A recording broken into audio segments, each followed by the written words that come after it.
मैं आपको एक पंजाबी नज़म सुनाता हूँ।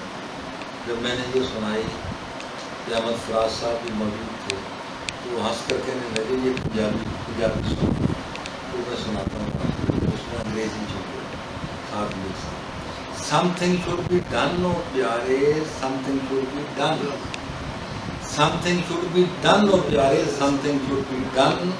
बेला जेकर लंघ गया ते फड़ने पैणगे कंन, बेला जेकर लंघ गया ते फड़ने पैणगे कंन। Something should be done.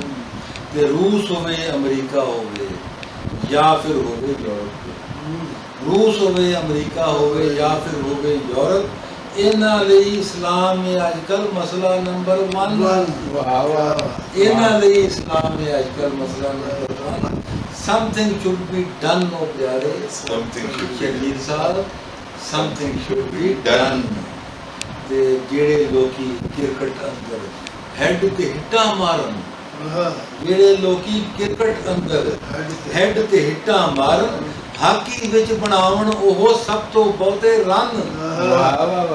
Hockey विच बनावन ओह सब तो बहुते रन। ते something should be done, something should be done ओ प्यारे, समथिंग शुड बी डन।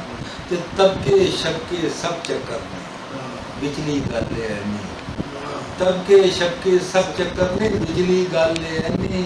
कुछ लोकी ने अन दे वैरी, कुछ दा वैरी अन। Something should be done, something should be done. जिस महंगाई जी दा प्यार है, कुछ लोकी ने अन दे वैरी, कुछ दा वैरी अन। ते शेर सुनो कि क्यों इल्जाम लगाइए है दोष किसे नहीं दइए, क्यों इल्जाम लगाइए हमें दोष किसे नहीं दइए।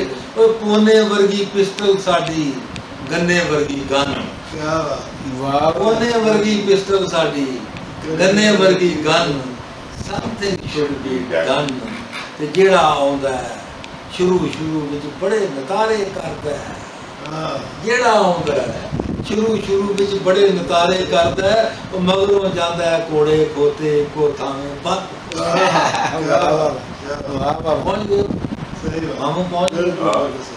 जेड़ा आउंदा है शुरू विच बड़े नतारे करदा है, ते मगरों जांदा है कोड़े खोते को थावे बंद। Something should be done. आखिरी शेर, ओए जोरावरां दे बारे इन्ने सच्चे बोल ना बोल, जोरावरां दे बारे इन्ने सच्चे बोल ना बोल। मकू देणगे ठप तेरा है, लत्तां देणगे भंज। जोरावरां दे बारे इन्ने सच्चे बोल ना बोल, मकू देणगे ठप तेरा है, लत्तां देणगे भंज। ते समथिंग शुड बी डन।